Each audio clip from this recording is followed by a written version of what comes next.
Good morning. We are on our commute to work. It's my third day at my new job, and I feel like I'm kind of getting the hang of it. I'm getting back into the groove to actually commuting to work. For a while there, I just had to walk downstairs. So it's been quite an adjustment overall, emotionally, mentally, physically.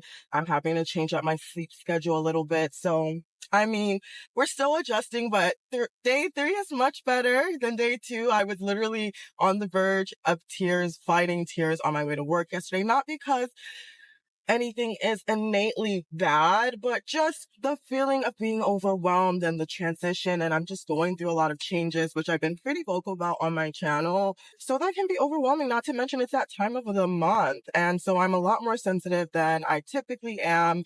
And that's okay. So what's been working for me is just allowing myself to feel what and how I feel and processing it, and then going back to a place of gratitude. So we're doing much better today. I'm grateful. I'm looking forward. I'm happy today. Anyway, that brings me into the elephant in the room. We're in a new year. It's 2025. It's January. That always comes with a reflective period, a refreshing period. Even though we're still in the winter, and I feel like still need to be easy on ourselves, and we're still closing out chapters. We're not at the finish line by any means. We're more in that preparation phase. For me, I feel like I really start grinding down and seeing things blossom in the spring. For me, that's truly like the new year. But there is a beauty and an energy to the calendar new year, January, this period. And so one thing that I learned last year is I go through seasons. I go through chapters in my year, especially last year. There were like so many different chapters. But really every year, I feel like I'm never doing the same thing, feeling the same way, having the same goals throughout the year. And so I really wanted to maybe, yes, be aware of what I wanted in the next 1, 3, 5 years. Of course, I always work on the back of my mind, but really just breaking it down into bite-sized chunks and just kind of focusing on what I want to bring in before spring or by spring, or what I really want, how I want to start off the year. And for me, that's grounding. The way that December just whipped me all over the place, and I was really living in a mindset of intense anxiety, intense overthinking, just not where I wanted to be. I want to bring it back in before it's crunch time. I want to get back to what grounds me. Getting enough sleep, getting consistent sleep, journaling, drinking tea grounds me. Picking out my outfit for work the night before grounds me.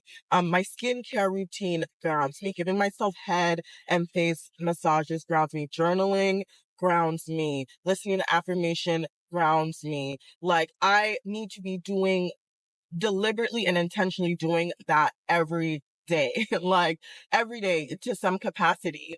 And so that's what I'm going to focus on for now, because that on itself is not something that, you're just going to snap your finger and it happens easily. So I do, of course, have an idea of what I see for myself this year and what the themes of this self are this year, but I'm focusing more so on giving myself grace and digesting just what happened, not just in 2024, but 2023, 2022. What all has led me to this moment, and where do I see myself growing.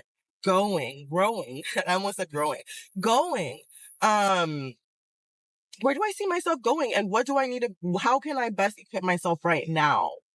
And so it's not that I'm not planning. But I'm planning in another way, as far as, okay, what is going to be my rock? What are those habits and those things that I definitely want to bring with me throughout the years? Things that worked for me, and not just in 2024, but like for as long as I remember. Like, let me not try to reinvent the wheel for myself, the wheel that I've already know works, and just make that what I stick to. Praying. How can I forget? Praying grounds me.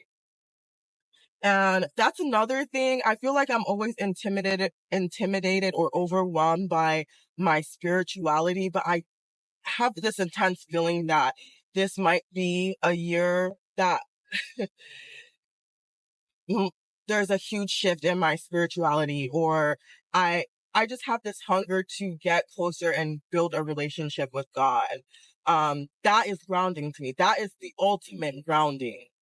I can't believe I guess I saved the best for last. Shifting into like this having a commute thing, I actually like it. It is grounding. I like that I've been wanting to wake up earlier, but I just been stuck and it's been hard for me to wake up like anything but 1 hour before work, especially when I have the privilege of just literally 2 minutes and I'm at work. But I found that that did not allow me to like fully wake up and tap in with myself. I was just like literally waking up to work. And even just this 3 day shift of even if I didn't want to, I have at least a 30-minute drive where 20 to 30-minute drive, 40-minute drive where I'm processing my thoughts. You know, that just hits differently.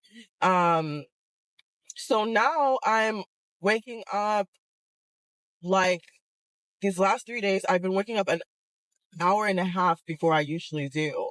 So naturally, I'm going to have more time to tap in, to get ready rather than, oh, me just snoozing and snoozing. Cause I know that realistically I can do what I need to do and get ready for work at 30 minutes within 30 minutes. But that's all I was doing. It's just getting ready for work. I wasn't checking in or drinking tea or, if anything, the most self-care I did was my shower, and I've been doing my cold showers at the end. But honestly, I've been doing that for a month now, and I feel like the effects are wearing off. Like, I don't feel as much euphoria as I used to. But it still feels good, but it just doesn't do what it used to. Like that first, second week of ending my showers for 30 seconds and cold. So I don't know if I need to go longer or if I just exacerbated it. I don't know. But yes, that is my focus for this quarter. Not just grounding, but also boundaries because they're synonymous. They go hand in hand. Like, you cannot ground without setting boundaries, not just towards others, but also yourself.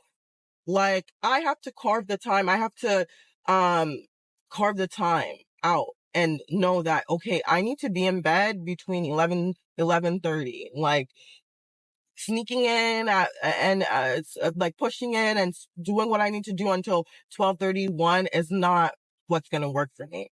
Like weekdays, I need to be asleep by this time.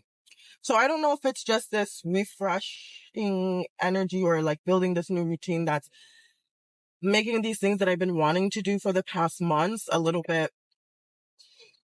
It just kind of feels like a fresh start. Another thing is cooking my meals throughout the week. And it's not to say that I can't eat out. I love to eat out every now and then, but I tend to rely on it too much, especially when I don't need to do what I need to do and grocery shop and plan my meals. But this is really, I find really easier to do when you have a partner, and it doesn't just have to be a romantic partner. I've done this with my friends, like my friendships too. If you have a friend that likes to cook as much as you do and you spend a lot of time together, take turns grocery shopping or cooking meals. That's one thing that's nice for me to have an accountability partner. And it's something I enjoy. There's something about chopping vegetables and using fresh ingredients that even when I don't feel like doing it, when I start doing it, it alleviates stress and I just feel good doing it. That's definitely something that I want to be on a weekly basis because I can get so wrapped up in work and the routine and my social life that I look back and I've eaten out more times during the week than eaten in. And it's not even about a budget or anything like that. It can be about that. At this point, I don't know what costs more, groceries or eating out. Honestly, I'm not going to hold you. But it's just not good. I know that it's not good. This truck is I don't like it when the trucks get close to me. Um, So yeah, just those are the things that ground me. Those are the things that ground me. But yeah, setting boundaries overall, establishing what exactly are my boundaries, where am I lacking at setting them, where do I maybe need to loosen up, and what do I need to reinforce. This is in the name of managing my anxiety, my overthinking, my stress levels, just managing my self more. You know, I saw something today and it said, the devil wants you to stress, God wants you to trust.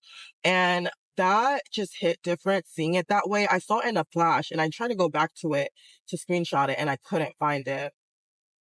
But the words have really stuck with me. They truly have.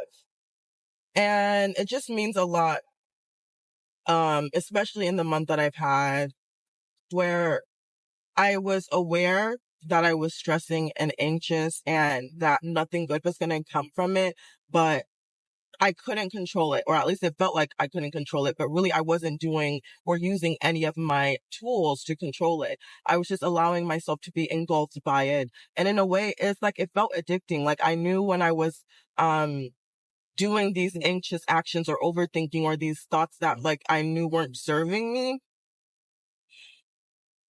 I was literally driving myself sick. Like I was depleting my energy, draining all of my energy on like just stressing and worrying about like literally it wasn't doing anything for my situation, but making me feel worse.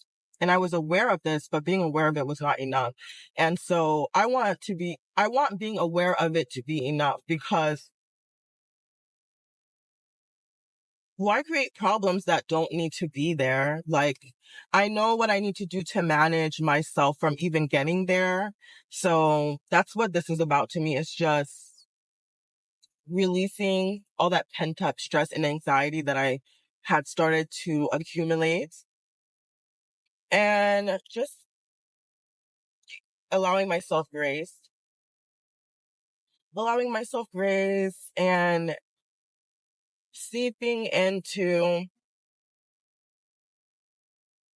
this transformative period that I'm walking into. Knowing when my body is telling me to spend time with myself. Because I feel like when I'm in these emotional stages where I might be grumpy or I might be moody, like maybe that is just myself telling me like, okay, you need more time. We need more time together. Like being easy on myself might mean not trying to give myself to others. Like maybe that's my body's way of telling me, especially because my job is social. I don't have no choice but to work and interact with people at work, whether it's my coworkers or the customer or the client. That's what came to me in thought. Like 'cause I feel bad when I snap at those that I'm close to, or like maybe I might not snap and I recluse, and I'm trying to understand like why do I go through these moody periods? Like how can I handle this? Like, cause I want a family one day. I want to be a wife. I want to have children. And how am I going to manage that if like, I'm just like so moody? If I'm just a girl. But it came to me like, okay, maybe those times are reminders to be gentler to yourself. And through being gentle to yourself, you'll find it to be gentle to others. Just spending more time with myself, more self-care. My fuse is short, doing things that won't agitate my fuse so much. I don't know. It's that how I can manage it? Cause I can't control. I feels like I can't control when I'm in these heightened moods. And I sure do feel bad when I be snapping on the motherfucker.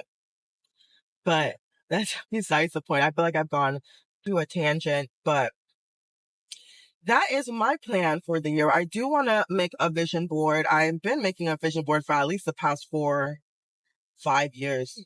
I've been making a vision board pretty consistently. Last year, I even had a vision board party, which was so much fun. I don't know if I'll be doing that this year. But this year I do want to create one, and I might even create a large one, probably create a large one as far as like the greater picture. But I also really want to focus on my quarterly goals and what do I see for myself between now and March, April. Because intuitively, deep down, I know that I will not be in the same place, thinking the same things, doing the same things that I am now. And so focusing in on focusing in on what are those things that I won't be doing and what are the things that I want to be bringing in with me. The things that I worked on in 2024 that they need to come with me. So let me know if that's the type of video that you would be interested in, like what we're leaving in 2024 or what we're bringing into 2025, or I don't know if that something along those lines, y'all. But I am approaching my work. I should be there in like 7 minutes. It was great chit chatting with you guys today. I hope that everybody here is off to an amazing start, despite what the news is showing and all the chaos that seems to be among us already. Um, uh, this is going to be an interesting one. This is going to be a good one. Whatever we make it is, I believe what it will be. But I know I'm not the only one that's being called for grounding, for leaning on God, for creating a stable foundation, uh, for focusing in, but not on like necessarily this crazy like discipline, like, let's get it, let's get this money, this workhorse way. That's not really resonating for me, but more so in, okay, how can I prepare and equip myself to be the best that I can be this year? All right, guys, have a fabulous day, week, night, wherever you are.